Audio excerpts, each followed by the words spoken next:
Oh, hi guys. So this is the third time I'm recording because my computer would not save or upload, so I'm going to do it on my phone this time. I'm also coming down from COVID brain fog, so I made all my notes that I'm going to be looking at right here. This week I wanted to talk about the judicial philosophies that can be used when a judge makes a ruling. The first two, or the main two that I'm going to talk about, are judicial restraint and judicial activism. So a judge who makes rulings using the philosophy of judicial restraint, that judge wouldn't go beyond the words of the Constitution.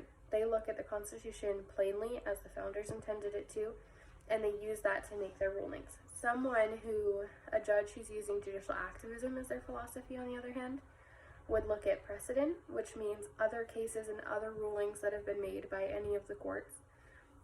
They would look at the societal implications of the ruling that they will or won't make, and sometimes they might even stretch the words of the Constitution to fit what they think the ruling should be based on where our society is now. So completely opposite viewpoints, but they're the two that judges fall into most often. The thing with that is it has nothing to do with political party. Not necessarily, not often. A conservative judge doesn't automatically mean that their philosophy will be judicial restraint, and a Democratic judge does not automatically mean that their philosophy will be judicial activism. It has nothing to do with party. It has to do with what each judge believes their role in the law is. So judicial activism, I want to give you two examples, both based on the Supreme Court. I think the Supreme Court is super interesting. It's like my favorite thing in law and politics. There are two podcasts that I love that are awesome if you want to check them out.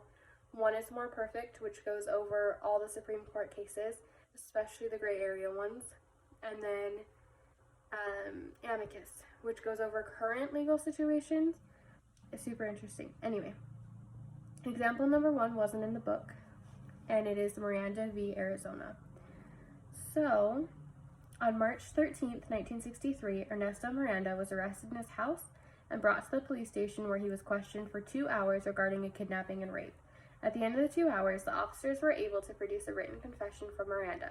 The statement was used at trial despite the defense attorney arguing that Miranda said he was not informed of his rights to have an attorney present, and despite police admitting that they didn't inform him.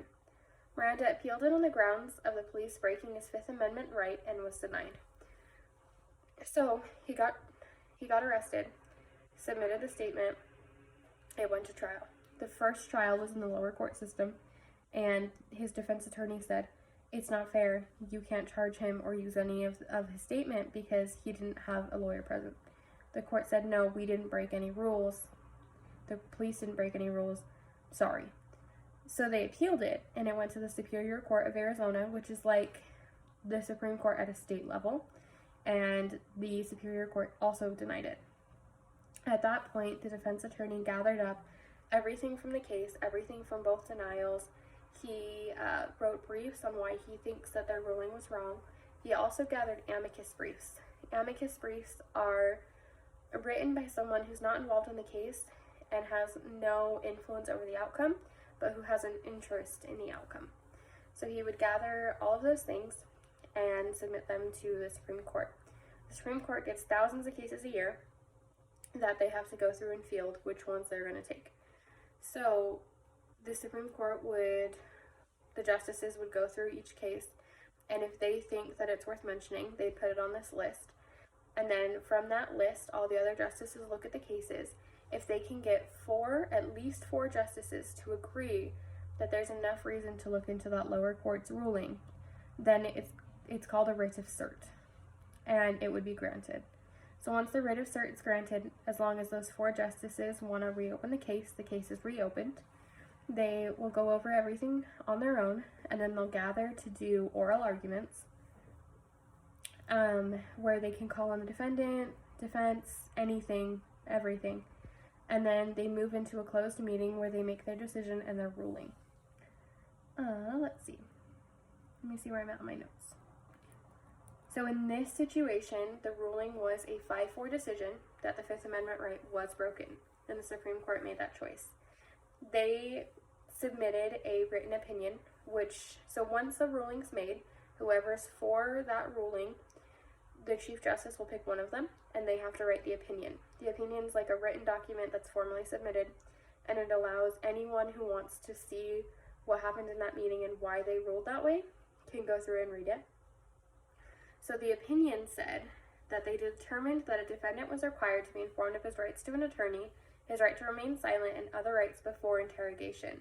They determined that a client had the freedom to waive these rights after being informed by talking without a lawyer and in an incriminating way. They also determined that no evidence could be used against a defendant at trial unless they could prove the defendant was informed of his rights. The written opinion was released, and this case set a precedent for the nation. Now defendants are informed of their rights upon arrest and before interrogation. Here's the thing. The other 4 justices that did not rule for this, they wrote dissenting opinions, which is another formal document that says why they think that the other justices are wrong and why they think the ruling should have been different. Dissenting opinions, they don't set a precedent the way that an opinion does, but they can be looked at by other judges or other people interested in the case. So, Justice Clark, in his dissenting opinion, argued that such a strict interpretation of the Constitution curtails the police's ability to effectively do their job. He didn't believe states should have to prove the defendant was informed of his rights, and if they couldn't prove it, he didn't think their case should be dismissed. Justice Harlan, in his dissenting opinion, argued that there was no legal precedent or reason to think police should have to inform of rights. Justice White, in his dissenting opinion, argued that the Fifth Amendment only protected defendants from giving self-incriminating statements if compelled to do so, and normal interrogation methods aren't considered coercive enough. All 4 dissenting justices argued that the other 5 justices were reaching too far in their interpretation of the written Constitution. So while this case has never formally been classified as judicial activism, I consider it so because those 4 justices did too. They all thought that the 5 justices that ruled for Miranda v. Arizona were reaching. So that would be case number 1. Case number 2 I want to bring up because it was mentioned in the book, and it involves Roe versus Wade, which I don't bring up for the controversy or any of that, and I don't want to trigger anybody, but the book thought that this was a good example. So in Roe versus Wade, Justice Henry Blackmun's opinion was based on a constitutional right to privacy that wasn't in the Constitution, but that was made a precedent in the case Griswold v. Connecticut. It's believed in this case the court bent the law to achieve their desired goal. So that case is automatically considered judicial activism because their decision literally was not made on the words of the Constitution, but a precedent. People who are showing judicial restraint, they don't look at precedents at all. So yeah, and also, yeah, I think that's pretty much it. And it's based on Griswold v. Connecticut, which is a previous case that they also addressed. The vocab words that I used were precedent, dissenting opinion, written opinion, writ of cert, amicus, and oral argument. And I believe that's it. Yeah. Well, thanks for hanging out. And I hope you learn more about the Supreme Court. It's super fascinating. I also am super curious to look at more judicial activist cases versus judicial restraint cases. Have a good week.